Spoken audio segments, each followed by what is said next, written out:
नमस्कार जय जगन्नाथ। आजिर एही जीके वीडियो रे आपण समस्त को स्वागत जनाऊँछि। आज आम आलोचना करिबा छाती रे कफ जमी थिले कौन कले कफ निवारण होबो ताहा विषय रे आज जानिबा। चलंतु ताहेले आजिर प्रथम प्रश्न आलोचना करिबा। कौन खाइले छाती रे कफ जमी थिबा कफ ढिला होई बाहर को शीघ्र बाहरी जाए। ऑप्शन ए गोलमरीच, बी सोरिष, सी लवंग, डी धनिया। आपण मानंकु 5 सेकेंड समय दिया जिवो। जदि उत्तर जानिछंती ताहले कमेंट रे लिखि जणाइबे।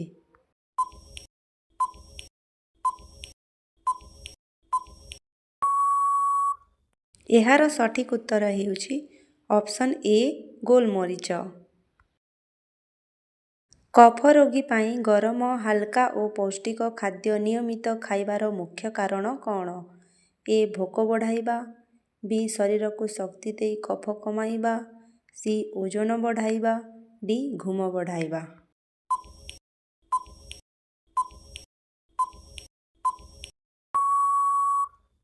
एहार सठिक उत्तर हेउछि ऑप्शन बी शरीर को शक्ति दे कफ कमाइबा। जीरा पानी नियमित पीले श्वासनली और छातीर कफ उपरे क्यों प्रभाव पड़े। ऑप्शन ए कफ जमी रहे, बी श्वासनली सफा होई कफ कमे, सी ज्वर बढ़े, डी किछि हुएनी।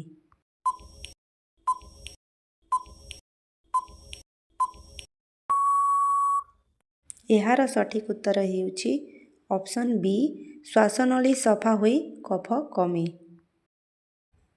कफ जमिले शरीरर केउं अंश अधिक प्रभावित हुए।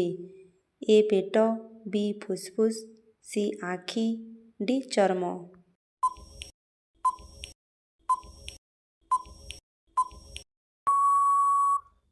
एहार सठिक उत्तर हेउछि ऑप्शन बी फुसफुस। कफ जमिले शरीरर फुसफुस अधिक प्रभावित हुए।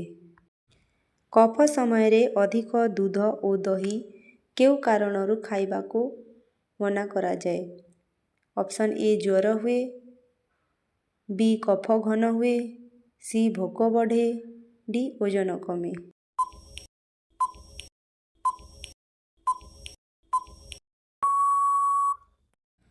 एहार सठिक उत्तर हेउछि ऑप्शन बी कफ घन हुए बा मोटा हुए। छातीर कफ हटाइबा पाई अदा सह कौन मिसेई खाइबा अति आवश्यक अटे। ए क्षीर, बी महू, सी चीनी, डी तुलसी।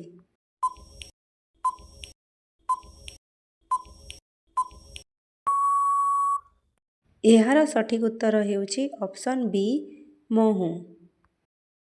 परवर्ती प्रश्न कफ और खास हटाइबा पाई केउं पत्र सबुठु उपकारी अटे।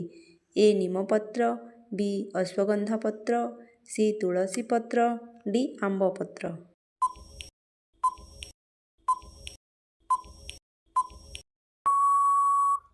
एहार सठिक उत्तर हेउछि ऑप्शन सी तुलसी पत्र।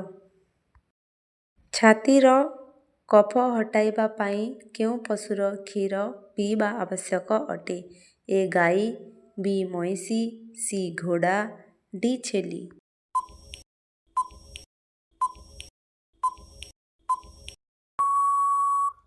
एहार सठिक उत्तर हेउछि ऑप्शन ए गाई क्षीर। निम्नोक्त मध्यरु केउंटी कफ बढ़ाए। ए चाहा, बी महू, सी दही, डी रसुण। उत्तर जानिबा पूर्वरु जेउ माने चैनल को सब्सक्राइब करि नाहंती से माने चैनल को सब्सक्राइब करि दियंतु।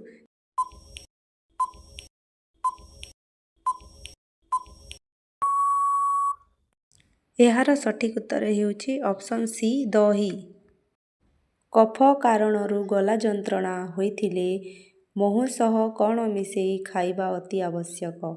ए हलदी, बी अदा, सी क्षीर, डी लेंबू।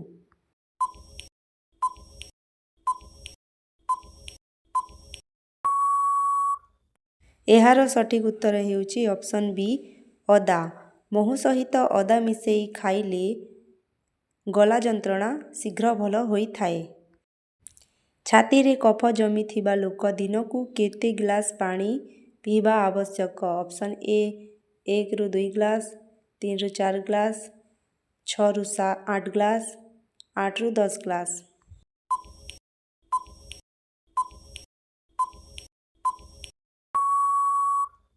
ଏହାର ସଠିକ୍ ଉତ୍ତର ହେଉଛି 6ରୁ 8 ଗ୍ଲାସ ପାଣି ପିଇବା ଉଚିତ। ଗରମ ପାଣି ପିଇଲେ ଆହୁରି ଭଲ। ନିମ୍ନୋକ୍ତ ମଧ୍ୟରୁ କେଉଁଟି କଫ ବଢ଼ାଏ ତେଣୁ ଖାଇବା ଉଚିତ ନୁହେଁ? ଏ ଥଣ୍ଡା ଦୁଧ, ବି ହଳଦୀ ଦୁଧ, ସି ଥଣ୍ଡା ଦହି, ଡି ଗରମ ଦହି।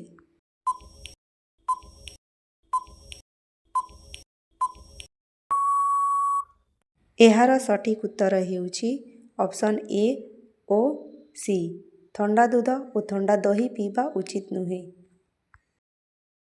କାଶ ଓ କଫ ରୋଗୀ କେଉଁ ଫଳ ଅଧିକ ଖାଇବା ଶରୀର ପ୍ରତି ଉପକାରୀ ଅଟେ? ଏ କଦଳୀ, ବି କମଳା, ସି ନାସପତି, ଡି ଆମ୍ବ।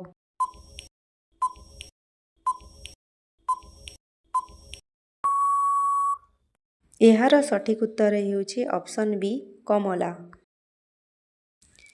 କେଉଁ ପତ୍ର ସିଝେଇ ତାର ରସ ମହୁ ସହ ପିଇଲେ ମଲାଯାଏ କେବେ କଫ ହୁଏ ନାହିଁ? ଏ ବେଲପତ୍ର, ବି ତୁଳସୀ ପତ୍ର, ସି ନିମପତ୍ର, ଡି ଏ ଓ ବି।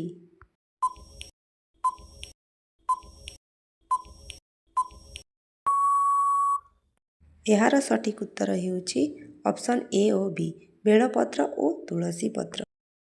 କଫ ହୋଇଥିଲେ କେଉଁ ସୁପ୍ ପିଇବା ଉଚିତ ଅଟେ? ଏ ଚିକେନ୍ ସୁପ୍, ବି ମଟର soup, C mutton soup, D କଙ୍କଡ଼ା ସୁପ୍।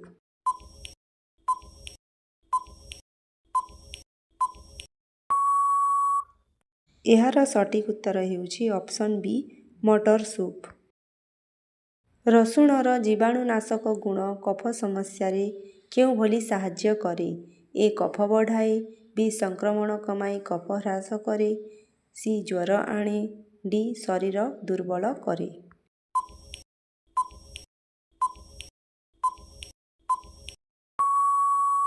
ଏହାର ସଠିକ୍ ଉତ୍ତର ହେଉଛି ଅପସନ୍ ବି ସଂକ୍ରମଣ କମାଇ କଫ ହ୍ରାସ କରେ। କଫ ରୋଗୀ କ'ଣ ପିଇବା ଦ୍ୱାରା ଗଳା ଯନ୍ତ୍ରଣା 2 ମିନିଟରେ କମିଥାଏ? ଏ ଗରମ ଲୁଣି ପାଣି, ବି ଥଣ୍ଡା ଜୁସ୍, ସି ଫ୍ରିଜ୍ ପାଣି, ଡି ସୋଡ଼ା।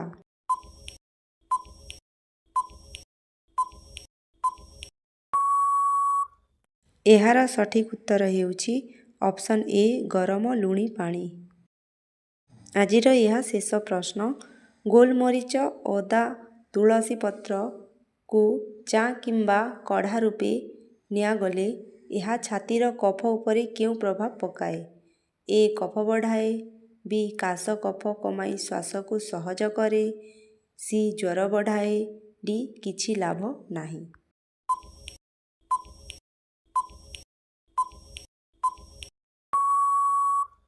ଏହାର ସଠିକ୍ ଉତ୍ତର ହେଉଛି ବି କାଶ କଫ କମାଇ ଶ୍ୱାସକୁ ସହଜ କରେ।